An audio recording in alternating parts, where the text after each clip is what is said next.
আমি আচার্য দেবজিৎ অ্যাস্ট্রো দেবজিৎ চ্যানেলে সকলকে আমার স্বাগত। নতুন বছর 2025 কুম্ভ রাশি কুম্ভ লগ্ন আপনার কেমন যাবে সেই বিষয় নিয়ে আজ আলোচ্য। কুম্ভ রাশি কুম্ভ লগ্নর বর্তমান কিন্তু 7.5 চলছে। ইভেন আগামী নতুন বছর 2025 সেখানেও কিন্তু 7.5 প্রভাবটা থাকবে। 29শে মার্চ স্যাটার্ন মানে বৃহস্পতি যখন আপনার মীন রাশিতে চলে যাবে, তাহলে এটা আপনার দ্বিতীয় পক্ষ হলো, দ্বিতীয় ঘরে সঞ্চার 29শে মার্চ। এই যে 29শে মার্চে যখন আপনার শনি আপনার ঘর ছেড়ে যখন দ্বিতীয় ঘরে আসছেন, তখন অনেকটাই 7.5 প্রভাবটা একটু মিনিমাইজ হবে। এবং এই 7.5 কানেকশনটা যখন আপনার এই দ্বিতীয় যে বর্তমান রাহু বসে আছে এবং 18ই মে পর্যন্ত, এর ফলে আপনাদের আমি জানি অনেক অর্থনৈতিক জায়গার দিক দিয়ে অনেক কষ্ট পাচ্ছেন। এমনকি আমার এটাও জানা যে অনেক ভক্ত আছেন, ক্লায়েন্ট যাকে বলে, ঠিক মতো খেতে পাচ্ছে না, কারণ দ্বিতীয় ওখানে আপনার রাহু নিচ্ছস্ত অবস্থায় বসে আছে। তাহলে একদিক দিয়ে তো 7.5 প্রভাব, একদিক দিয়ে দ্বিতীয় ঘরে রাহুর প্রভাব, আবার একদিক দিয়ে আমি যদি মনে করি আপনার 1 2 3 4 5 6, তাহলে ষষ্ঠ ঘরে আপনার মঙ্গল বসে, তাহলে তৃতীয়পতি এবং আপনার দশমপতি কানেকশন আপনার বসে আছে নিত্যস্ত অবস্থায়। কোথায় বসে আছে না, কর্কট রাশিতে বসে আছে আফটার অল জুন মাস পর্যন্ত। তাহলে এই যে নেগেটিভ একটা প্রভাব দেখা যাচ্ছে, তাহলে এটা কিন্তু আপনার আস্তে আস্তে আস্তে কিন্তু ঠিক মিনিমাইজ হবে। কিন্তু মাথায় রাখবেন যে ভালো একটু তো হবেই, কিন্তু যখনই আপনার 18ই মের পর রাহু যখন কুম্ভ রাশিতে আসবে, তখন খারাপ হতে হতে আরো একটু ব্রেনটা যখনই দেখছেন যে এতদিন তো কষ্ট পেলাম, এরপরে ভালো সুযোগ পেয়েছি, এই সুযোগটা যেন কোনো ইল্লিগাল ভাবে চলে না যায়। কারণ কুম্ভ রাশিতে যদি ল্যান্ডলর্ড ঘরে যদি রাহু বসে যায়, তার মেন্টালিটিটা কিন্তু একটু খারাপ জায়গায় চলে যায়। কারণ আমরা জানি রাশি চক্রে রাহুটা নেগেটিভ গ্রহ। তাহলে কুম্ভ রাশি একটু 7.5 চলছে এবং আগামী দিন 2025 চলবে। তাহলে এই কুম্ভ রাশিতে 7.5 চলছে এবং কুম্ভ রাশির 1 2 3 4 চতুর্থ ঘরে বৃহস্পতি এখন বসে আছে, সে আপনার দ্বিতীয় পতি এবং আপনার কোন পতি না একাদশ পতি। তাহলে এই একাদশ পতি দশমপতির কানেকশন এবং দ্বিতীয় পতির কানেকশন, সে আপনার চতুর্থ ঘরে বসে আছে।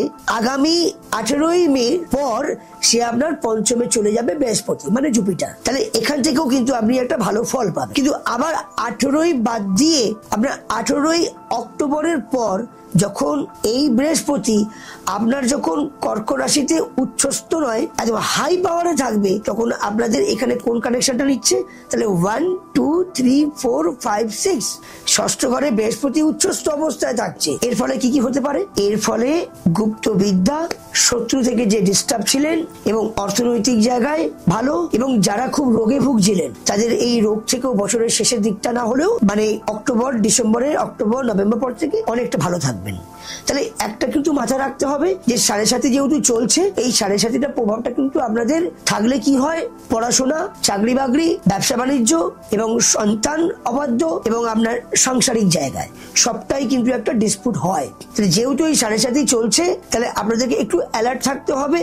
যদি আপনাদের ল্যান্ডলর্ড স্যাটার্ন যদি আপনার মেষ রাশিতে বসে থাকে, তাহলে মেষ রাশির তৃতীয় ঘর হলো, তৃতীয় ঘরে যদি মঙ্গল নিচ্ছস্ত অবস্থায় আপনার কর্কট রাশিতে থাকে, তাহলে আপনার স্যাটার্ন যদি আপনার মেষ রাশিতে বসে থাকে আর গোচরে যদি আপনার এই মুহূর্তে কুম্ভ রাশিতে থাকে, তাহলে একটা সঞ্চার কিন্তু খুব নেগেটিভ কানেকশন দেখাচ্ছে।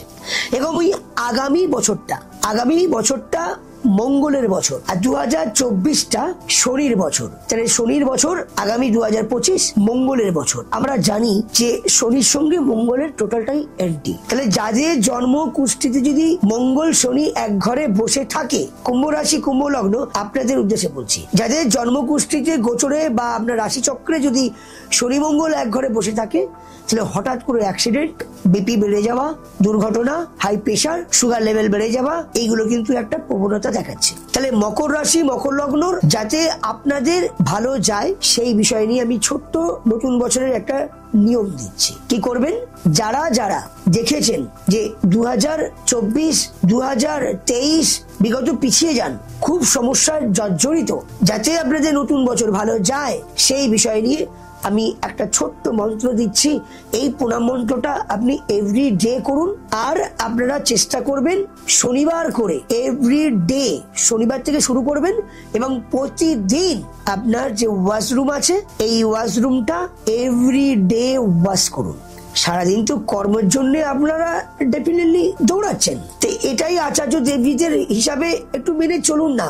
রেগুলার একটা বছর আপনি ওয়াশরুম ওয়াশ করুন। এটা করার পর আমি আপনাকে বলছি 1 মাসের মধ্যে আপনি আমাকে নিজে কল করে বলবেন অনেকটা শান্তি পাচ্ছি। এবং সাথে মাথা রাখবেন, এবং আপনি স্নানের জলে একটু কালো তিল একটু জলেতে কিছুক্ষণের জন্য ভিজিয়ে রাখবেন, তারপরে স্নান করে নেবেন। মাথায় রাখবেন এই স্নানের জলে কিন্তু ইউরিন ডিসপোজাল কিন্তু যাতে না হয়। ইউরিন করছেন, ডিসপোজাল করছেন ওই তিলের জলটা দিয়ে, প্লিজ এটা কিন্তু করবেন না, তাহলে আরো শনি দোষ লেগে যাবে। তাহলে আপনি কি করবেন, যদি আপনাদের ইউরিন কানেকশনটা নেয় তাহলে আপনি নর্মাল অন্য কোনো জল নিয়ে আপনি ঢেলে দিয়ে তারপরে ওই তিলের জল দিয়ে স্নান করুন। এবার আপনি বলছেন যে স্যার আমার তো সাওয়ার আছে, আমার তো কোনো বালতি ফালতি কোনো কানেকশনই নেই, কারো বালতিও থাকে না, সাওয়ারে চান করে নেয়, ওয়াশ হয়ে যায়। তাহলে আপনাদের একটা ছোট মগ তো আছে, সেই মগের মধ্যে একটু জল নিয়ে আর এই কালো তিল হোয়াইট তিল নয় কিন্তু, খেয়াল রাখবেন কালো তিল, ওই কালো তিল আপনি মগের মধ্যে ঢেলে নিয়ে 10 মিনিট 3 মিনিট 5 মিনিট একটু ভিজিয়ে রাখুন না। তারপর ভিজে যাওয়ার পর আপনি স্নান করুন, একটু গা পা ঘষে টসে নিয়ে তারপরে সাবারে চান করে নিন। আর সাথে স্নান করার পর আপনি ঠাকুর মন্দিরে বসে প্রণাম করবেন। যদি আপনাদের ছাদ থাকে, ছাদে উঠে গিয়ে সন্ধ্যের পর বা রাতে আপনি এই মন্ত্রটি পাঠ করুন। নমো নীলাঞ্জন সমাভাসং রবিপুত্র চমাগজন ছায়ায় গর্ভ সম্ভুক্তম নমামি শনিশ্চরম।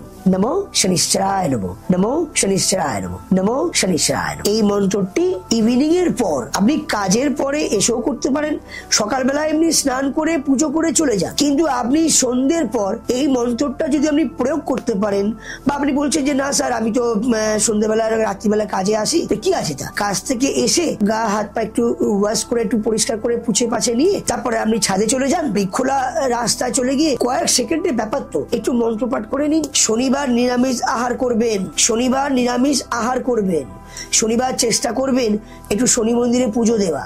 আর কালী মন্দির পেলে তো খুব ভালো কথা, কারণ শনির গুরুমাই হচ্ছে মা দক্ষিণা কালী। তাহলে নমো জয়ন্তী মঙ্গলা কালী ভদ্র কালী কপালিনী দুর্গা শিবা ক্ষমা দাত্রী সুহাসদা নমস্তুতে নমো হ্রিং কালিকায় নমো, নমো হ্রিং কালিকায় নমো, নমো হ্রিং কালিকায় নমো। তাহলে আপনি কালী মন্ত্র পাঠ করতে পারেন, আপনি শনি মন্ত্র পাঠ করতে পারেন, করুন না।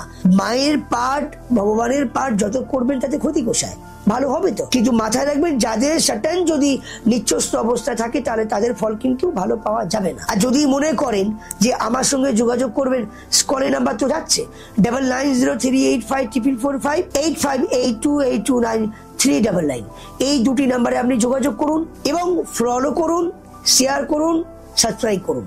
আমি তাহলে বুঝবো যে আমাদের আমার প্রোগ্রাম আপনাদের ভালো লেগেছে।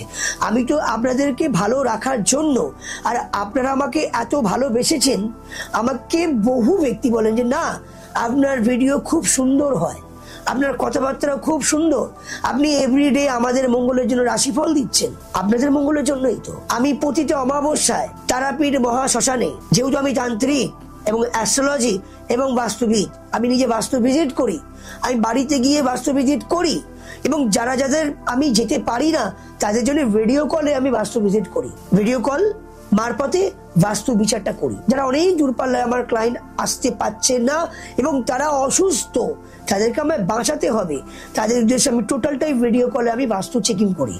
এবং যারা কাছাকাছি হয় তারা ভিজিট পাঠান, আমি তাদের বাস্তুতে গিয়ে দেখি যে কি কি প্রবলেম আছে, সেই প্রবলেম দেখে আমি নিজে আবার তারাপীঠে এসে শ্মশানে বসে আমি তাদের হোম যজ্ঞের মাধ্যমে দোষ কাটিয়ে তাদেরকে আবার জিনিসপত্র আমি বাই পোস্ট অফিস পাঠিয়ে দিই। বহু দূর দূরান্ত থেকে আমার ভক্ত, আমার নিজস্ব মন্দির আছে হাওড়া সাঁতরাগাছি, আপনারা দেখিয়েছেন। আর আমি এই নতুন নতুন অ্যাস্ট্রোদেবজিৎ নয়, আপনারা বিগত প্রায় টিভিতেও দেখেছেন, পেপারেও দেখেছেন, ম্যাগাজিনেও দেখেছেন, সোশ্যাল মিডিয়া অ্যাস্ট্রোদেবজিৎ ফেসবুকেও দেখেছেন এবং ইউটিউবে দেখেছেন। এটা নয় যে আমি নতুন নতুন আমি এসেছি, তা তো নয়। আমি বিগত প্রায় 12 বছরের ওপর হয়ে গেল আমি কাজ করে যাচ্ছি এবং এই কাজের সঙ্গে যুক্ত হয়েছি। আমার বাবাও আছেন শ্রী দিলীপ শাস্ত্রী, আমার বাবার আশীর্বাদ মাথায় নিয়ে বাবাও এই কাজের সঙ্গে যুক্ত। আমাদের তন্ত্র সাধনার সঙ্গে চালিত আমরা কিন্তু আছি। বাবাও করে যাচ্ছেন, বাবার আশীর্বাদ নিয়ে মাথায় নিয়ে আমিও করে যাচ্ছি। বাবাও তারাপীঠে শ্মশানে কাজ করছেন, গুরুজি শ্রী দিলীপ শাস্ত্রী, এবং আমিও কাজ করছি। বাবা আমি দুজনে একই সাথে একই যজ্ঞেতে একই শ্মশানে বসে কাজ করছি এবং একই মন্দিরে কাজ করছি। তাই সুতরাং আপনাদের কোনো ভয়ের কোনো কারণ নেই। কুম্ভ রাশি, কুম্ভ লগ্ন, আপনাদের সকলের ভালো হোক। নতুন বছর 2025 ভালো যাক। আমি মায়ের কাছে এই প্রার্থনাই করি, সকলে ভালো থাকবেন। জয় মা।